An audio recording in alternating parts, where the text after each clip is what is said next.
Bonjour Sylvain Maillard. Bonjour Vanessa. Merci d'être avec nous, député Ensemble pour la République de Paris et membre de la commission défense de l'Assemblée nationale. On va parler de la situation politique en France, on va parler de la guerre également. Après 5 semaines de guerre, nous entrons dans la 3e journée d'un cessez-le-feu. Très fragile, mais il y a un cessez-le-feu. Les États-Unis et l'Iran revendiquent chacun d'avoir fait plier l'autre. Qui est le gagnant pour le moment selon vous ? On n'en sait rien. En réalité, d'abord, il y a un cessez-le-feu et il faut s'en réjouir. Ce qui est certain, c'est que la situation est encore très incertaine. Les discussions continuent avec comme médiateur le Pakistan et force est de constater qu'ils ont obtenu ces 15 jours de cessez-le-feu qui permettent, je l'espère, de trouver une solution et une voie diplomatique. Parce que l'inquiétude que l'on a, ou le sentiment qu'on peut avoir, c'est que Donald Trump n'a pas vraiment de but de guerre, si ce n'est que le régime tombe. Le régime, a priori, ne tombera pas. Qu'est-ce qu'on fait ? Alors, est-ce que vous croyez à la signature à terme d'un vrai accord ? Je le souhaite. On sait bien qu'on a, sur le nucléaire, besoin que l'Iran ne soit pas armé de la bombe nucléaire. Je crois qu'il faut absolument là-dessus, en tout cas c'est l'objectif de ce que l'on comprend, c'est toujours compliqué de comprendre la diplomatie américaine, mais c'est l'objectif principal, qu'elle n'ait pas l'accès à la bombe nucléaire. Et puis de plus généralement, que l'Iran arrête cette politique de proxy, de financer le terrorisme mondial, de financer le Hezbollah, financer le Hamas, financer les Houthis, financer la déstabilisation dans l'ensemble de la région. On a besoin de stabilité au Moyen-Orient et au Proche-Orient, et il faut que l'Iran arrête cette politique en permanence de terrorisme ou terrorisme larvé. Que l'Iran n'ait pas la bombe nucléaire, ça doit être également l'objectif de la France ? C'est l'objectif de la France. On a signé il y a 2015 de mémoire déjà un accord, mais il est très difficile pour les autorités internationales. D'ailleurs, à Vienne, où on peut vous savez contrôler... qu'on est spectateur dans ce conflit. Non, on a été acteur. Dans le conflit actuel, bien sûr, vous avez tout à fait raison. D'ailleurs, Donald Trump n'a même pas informé... On aurait pu s'engager plus.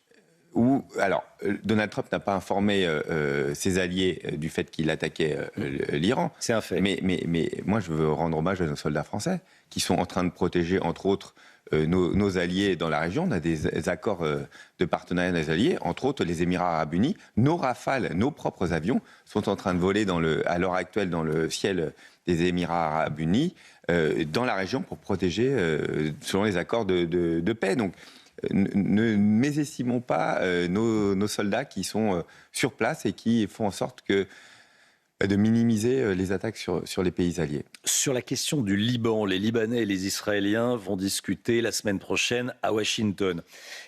Comment ça peut se régler, sachant que à ce jour, seule l'armée israélienne peut intervenir pour détruire le Hezbollah au Liban, le Hezbollah qui gangrène le sud du Liban. Ce qui est certain... L'armée libanaise ne peut pas y aller, l'armée française n'ira pas, et il n'y a que les Israéliens qui y vont. Le Hezbollah faisait la pluie et le beau temps pendant très longtemps au Liban. L'armée libanaise était très faible. Qu'est-ce qui s'est passé ? Vous vous souvenez de l'attaque des beepers des Israéliens qui a renversé la donne et qui a extrêmement fragilisé le Hezbollah. Ça, plus la Syrie qui a basculé, l'approvisionnement iranien d'armes iraniennes pour le Hezbollah est devenu plus compliqué. Et à ce moment-là, l'armée régulière libanaise a repris la main sur le Liban. Elle était très faible. Elle a repris la main sur le Liban, aidée par les Français d'ailleurs. Ce qu'on ne dit pas, c'est que nous livrons des armes à l'armée libanaise depuis un certain nombre de temps. C'est Emmanuel Macron qui a porté cela en disant qu'il est essentiel que l'armée libanaise ait les moyens de protéger le Liban et que ce ne soit plus le Hezbollah et que le Hezbollah soit soumis à l'armée libanaise. L'attaque de Tsahal sur le Hezbollah a déstabilisé le Liban, très clairement. Le but de guerre, il semble aussi compliqué à comprendre. Même si moi, j'ai toujours été un soutien d'Israël et qu'il est impossible de vivre pour les Israéliens dans le nord d'Israël parce que le Hezbollah envoie des roquettes tous les jours. Donc ça, ils ont raison de vouloir faire cesser les choses. Par contre, fragiliser l'armée libanaise à l'heure actuelle, comme le fait Tsahal, je pense que c'est un mauvais coup pour l'avenir même d'Israël. Il faut que l'armée libanaise reprenne l'intégralité du contrôle du Liban, qui est la paix, la stabilité, et que le Hezbollah soit désarmé. Je ne suis pas sûr qu'en bombardant tous les jours, en permanence, puis en ne sachant plus bien ce qu'on bombarde, parce qu'à un moment, les populations sont parties dans le nord, on arrive à... L'armée israélienne dit qu'elle bombarde uniquement des installations du Hezbollah. Mais j'en suis certain, mais à un moment... vous n'avez plus vraiment d'installation. L'immense majorité des Libanais du sud sont partis vers le nord. Qu'est-ce que vous bombardez en réalité ? Donc je crois qu'à un moment, il faut faire confiance à l'armée libanaise régulière pour reprendre la main sur le Liban et pouvoir avoir un cessez-le-feu et un accord entre Israël et le Liban. Sylvain Maillard, député Ensemble pour la République de Paris, avec nous ce matin, membre de la Commission défense de l'Assemblée nationale. Emmanuel Macron est reçu aujourd'hui par le pape Léon XIV au Vatican. C'est une première. Le président de la République et le souverain pontife qui appelle à la désescalade depuis le début du conflit. Il devrait évidemment aborder la question du Liban dont on parlait à l'instant. Qu'est-ce que vous en attendez ? Est-ce que ça peut avoir réellement un impact ou est-ce que ça ne va être que symbolique, même si le symbole dans la région est important ? Le symbole est important et le pape est un homme de paix. Et donc c'est important que, d'abord de cette rencontre, je crois que le président de la République veut inviter le pape à se rendre en France et ce serait, je crois, une bonne nouvelle. Mais le pape porte un message de paix universel, mais un message de paix dans la région. Et je crois que quand le président de la République veut aussi la paix, que les bonnes volontés se rencontrent, je pense que c'est un message fort, c'est un message qui est entendu. On ne s'aperçoit pas avec ce conflit d'un recul de notre influence au Moyen-Orient ? En tout cas, au Liban, l'influence est réelle. Est-ce que l'influence, d'une façon générale, se mesure aux bombes que l'on lance sur un pays ou sur un autre ? J'en suis pas certain. On va devoir rentrer dans un moment de paix, au moment où la diplomatie doit être forte. Nous avons de la chance en France d'avoir une diplomatie forte, avec des diplomates formés, en nombre, parfaitement implantés, et qui sont perçus aussi au Moyen-Orient comme au Proche-Orient comme des gens qui ne sont pas afféodés ni à un camp ni à un autre. Je crois que ce sera un vrai avantage dans les mois et les années qui viennent. Donald Trump a communiqué en tout cas cette nuit sur ses réseaux sociaux en parlant des Iraniens et en parlant du détroit d'Ormuz. Ils ont intérêt à ne pas mettre en place de péage, ils ont intérêt à rouvrir rapidement le détroit d'Ormuz. Alors qu'il il est entrouvert le détroit d'Ormuz. Quel impact ça a concrètement sur la France ? Vous le savez très bien, on apprend ça, je me souviens très bien dans mes cours au collège, au lycée, le détroit d'Ormuz est un endroit stratégique, comme il y a plusieurs détroits ou passages, le canal de Suez et d'autres essentiels pour le commerce mondial. Et donc le commerce mondial a besoin d'un détroit d'Ormuz qui soit libre. Je rappelle que ce sont des eaux internationales, donc il est hors de question d'accepter un péage dans des eaux internationales. Ça n'existe pas. Donc il faut un passage libre, assuré. Dans le cessez-le-feu qui a été signé, le détroit d'Ormuz doit être libéré. C'est aux forces iraniennes, si elles veulent maintenir le cessez-le-feu, de faire en sorte de ne plus attaquer les différents pétroliers ou cargos qui passent dans ce passage essentiel pour nous. On va parler prix des carburants, parce que ça a un impact évidemment sur le prix du baril de pétrole. D'après le ministre des PME, les prix devraient baisser dès aujourd'hui dans les grandes stations essence, puis à partir de lundi pour tout le reste du pays. Nous n'avons pas encore retrouvé les prix d'avant la guerre à ce jour.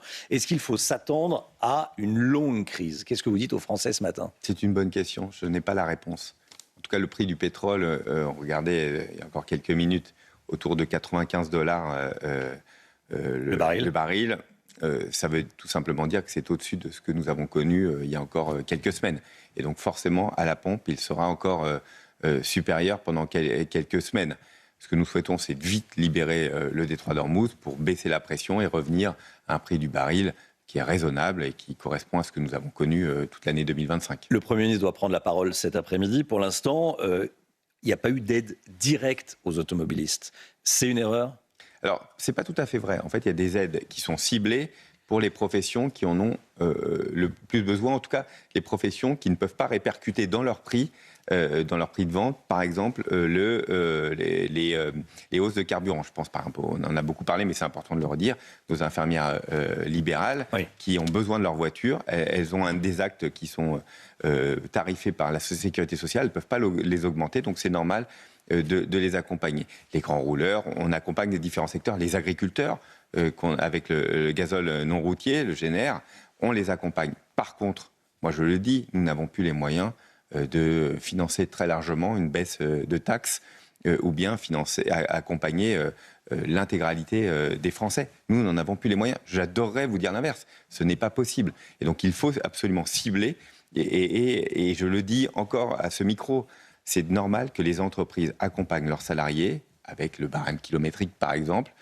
qui dépensent plus d'argent pour venir travailler, de les accompagner et de leur donner les moyens de payer leur plein d'essence quand ils viennent au travail. Je crois que chacun doit prendre sa part. Sylvain Maillard, le prix du carburant, c'est 60% de taxes.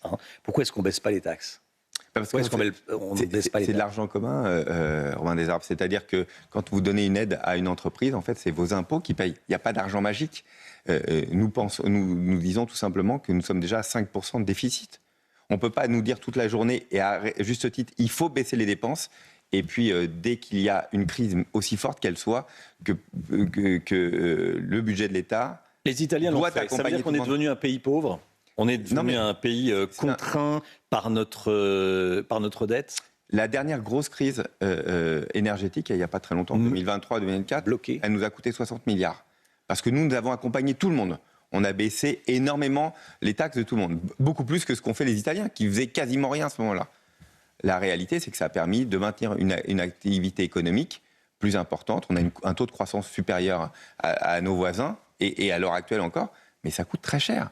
Et donc, nous avons déjà 5% de déficit.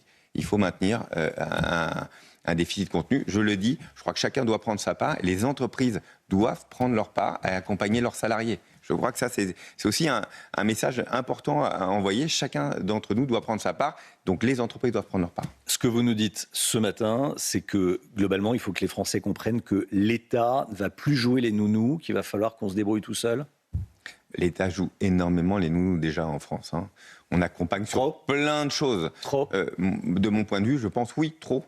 Sur beaucoup de choses, nous accompagnons, à mon avis, trop. Comme d'ailleurs, il y a plein de choses sur lesquelles je pense que sur l'accompagnement d'aide, je crois que nous sommes trop généreux. Nous n'avons plus les moyens, en tout cas, de fonctionner comme on fonctionnait il y a quelques années. Et donc, je le dis, sur le prix de l'essence, c'est important que chacun prenne sa part. L'État prend sa part pour les professions qui ont absolument besoin. On a parlé d'infirmières, et il y en aura d'autres, et des agriculteurs, par exemple des pêcheurs. Et puis d'autres, il faut que les entreprises prennent leur part. Si une nouvelle crise Covid venait à arriver, l'État ne pourrait pas aider autant qu'il avait aidé les entreprises comme en 2020-2021 ? On laisserait mourir les entreprises aujourd'hui. Il faudra sûrement beaucoup plus de ciblage. Probablement, on a appris de ce qui marchait. L'argent public ne coulerait pas à gros bouillon comme il a coulé à ce moment-là ? Je ne pense pas, non. Ouais. Je ne le pense pas. Ouais. C'est pour ça qu'il est très important de revenir très rapidement sous les 3%, de retrouver cette capacité. Honnêtement, on fait une trajectoire. On n'a jamais fait autant d'économies que de 2025-2026. On n'en parle pas assez. On fait des efforts énormes. Il faut encore en faire, entre autres sur la sphère sociale. Je voulais vous entendre, Sylvain Maillard, député Ensemble pour la République de Paris et membre de la commission défense de l'Assemblée nationale, sur Laurent Nunez. Le gouvernement est bousculé par une polémique autour de Laurent Nunez après ses propos sur le voile des fillettes, le voile islamique. Il arrête trop pédaler. Depuis, il a plaidé la maladresse, mais il l'a quand même déclaré. Il a dit qu'il n'interdirait pas, il ne serait pas de ceux qui interdiraient le voile islamique pour les fillettes. Vous avez été choqué quand vous avez entendu ça ? Moi, j'ai toujours tenu la position inverse, y compris dans mes votes à l'Assemblée nationale. Vous pourrez les voir depuis que je suis député 2017. Je suis contre le voilement des fillettes. Je pense que c'est une aliénation. Elles n'ont évidemment pas leur libre arbitre, ce sont des enfants, et qu'elles n'ont pas à porter un voile qui, de mon point de vue, incarne une soumission de la femme le port du voile islamique pour les mineurs ? Oui, alors les mineurs, c'est toujours plus compliqué, parce qu'évidemment, quand vous avez 17 ans et 9 mois, c'est pas tout à fait la même chose que 7 ans. En tout cas, pour les fillettes, quand on voit des cas de 6 ans, 7 ans, 8 ans, ça me choque profondément. Je souhaite que ça ne continue plus. Jean-François Copé affirme, lui, que c'est trop tard. C'est trop tard, on ne peut plus rien faire pour interdire le voile. Pour interdire le voile ? Oui. Non, pas du tout. Enfin, vous savez, quand on fait de la politique, on sait très bien que tout est une affaire de volonté. Est-ce que c'est le sujet fondamental, le plus important à l'heure actuelle ? Je n'en suis pas certain. Vous parliez pour les Français de l'impact. Je pense que la crise que l'on vit sur le carburant, je pense, est plus importante. Par contre, d'un point de vue valeur et d'un point de vue organisation sociétale, dire que nous ne souhaitons pas qu'il y ait le voile pour des fillettes me semble quelque chose qui peut tout à fait changer à un moment ou à un autre et avoir une majorité à l'Assemblée. Allez, je voulais vous entendre également, Sylvain Maillard, sur un texte qui va passer aujourd'hui, ce vendredi 10 avril. Gabriel Attal et les députés Renaissance vont reprendre la proposition de loi sénatoriale autorisant le travail de certains professionnels le 1er mai. Si ce texte est adopté, il pourrait s'appliquer dès cette année. Les syndicats, avec la CGT en tête, s'insurgent. C'est pour autoriser le travail le 1er mai dans les boulangeries et chez les fleuristes. C'est pas non plus la révolution. Vous allez signer cette pétition, vous allez signer ce texte. Vous êtes pour? Non, c'est pas signer ce texte. Dès que j'ai fini cette interview, je pars à l'Assemblée nationale parce que le texte commence à 9h. Voilà. Bien sûr, nous le portons avec Gabriel Attal, de faire en sorte tout simplement que la situation qui a toujours existé, en fait, que nos fleuristes et nos boulangers puissent travailler, s'ils le souhaitent, le 1er mai, que leurs salariés qui sont payés double, avec un jour de récupération, puissent travailler s'ils le souhaitent le 1er mai. Ça a toujours été le cas. Sauf que l'inspection du travail met des amendes depuis quelques années. Donc nous avons dit avec les boulangers, avec les fleuristes, nous allons changer la loi. Et donc il nous faut trouver une majorité. Mais on a une gauche extrêmement dure à l'Assemblée nationale, une gauche très large, qui emmène les socialistes, qui emmène les LFI bien sûr, les écolos, qui est contre. Qui dit, non, en fait, le 1er mai, nous ne devons pas travailler, nous empêchons les gens de travailler. Moi, je suis député du centre de Paris. Quand on a permis le travail le dimanche, c'est une capitale touristique très importante, j'ai vu avec les grands magasins, ça a eu 2 ans de négociations avec leurs salariés, la CGT dans les rues, scandale. Puis une fois que ça a été mis dans la loi, les premiers qui demandaient à venir travailler, parce que c'est payé triple, avec un jour de récupération, c'était les mêmes membres de la CGT. Donc vous voyez, il y a un double discours en permanence. Laissons les gens travailler. On a besoin de plus de travail en France. On les laisse travailler. Ceux qui le souhaitent viendront travailler. Les salariés qui ne veulent pas travailler ne travailleront pas. Et ceux qui viendront travailler chez nos fleuristes et nos boulangers pourront être payés au minimum double, avec un jour de récupération. Laissons de la liberté, s'il vous plaît. Est-ce qu'il faut aller au-delà pour vis-à-vis du travail, commencer à revoir beaucoup plus de nos règles dans le travail, libéraliser beaucoup plus? Moi, je le souhaite. Je pense qu'il faut beaucoup plus de liberté, d'une façon plus générale, faire en sorte. Nous sommes dans une concurrence mondiale et puis nos usages ont changé. Moi-même parisien, on voit bien que les modes de consommation sont totalement transformés et qu'on a besoin d'adapter notre commerce, nos usages à cette nouvelle façon de vivre. Et donc, oui, plus de liberté, faire en sorte que le travail paie plus. Pour que le travail paie plus. Ça, on l'a entendu. On l'a entendu. Mais faut réduire les cotisations sociales. Mais bien sûr, il faut moins de charges. Donc réduire les aides sociales. Et donc une réforme de l'assurance chômage. Oui. Nous portons ça avec Renaissance depuis longtemps, disant tout simplement, il faut baisser le prix de notre social en France. Et donc pour ça, on a besoin de faire des réformes et de faire en sorte que nous travaillons moins en France que dans les pays voisins. Nous commençons plus tard et nous finissons plus tôt. Et notre semaine de 35 heures est moindre que nos amis allemands, par exemple, à 39 heures. On voit bien que nous travaillons moins. On crée moins de richesses. Si on crée moins de richesses, tout simplement, les fins de mois sont plus difficiles. Gabriel Attal, le président de Renaissance, doit tenir un grand meeting le 30 mai prochain au Parc des Expositions. Lieu symbolique, c'est là qu'Emmanuel Macron a tenu son premier meeting fondateur d'En Marche en 2016. Beaucoup de spéculations autour de ce rendez-vous. Est-ce qu'il va annoncer sa candidature à la présidentielle? Est-ce que vous la souhaitez? Alors, c'est vraiment un meeting Renaissance. C'est-à-dire, l'idée, c'est de faire le point sur les idées que nous voulons porter sur cette campagne présidentielle avec des militants qui ont travaillé depuis maintenant des mois et des mois sur différentes thématiques. Ce sera un grand moment. Alors je rectifie, c'était pas là où il a annoncé la création d'En Marche, qui était à Amiens. Le président de la République candidat à ce moment-là, c'était là son grand meeting où il a été souvent caricaturé puisqu'il parlait très fort à la fin sur son projet. Voilà. Et c'était un moment très fort dont je me souviens et j'espère qu'il y aura cette même ferveur au mois de mai. Je l'espère profondément parce que je crois qu'on a besoin dans cette campagne électorale qui s'ouvre de pouvoir être carte sur table avec nos projets et de porter une parole forte. Et en tout cas, c'est ce que veut faire Renaissance et Gabriel Attal. Merci beaucoup Sylvain Maillard d'être venu ce matin sur le plateau de CNews et d'Europe 1. Bonne journée à vous, à bientôt.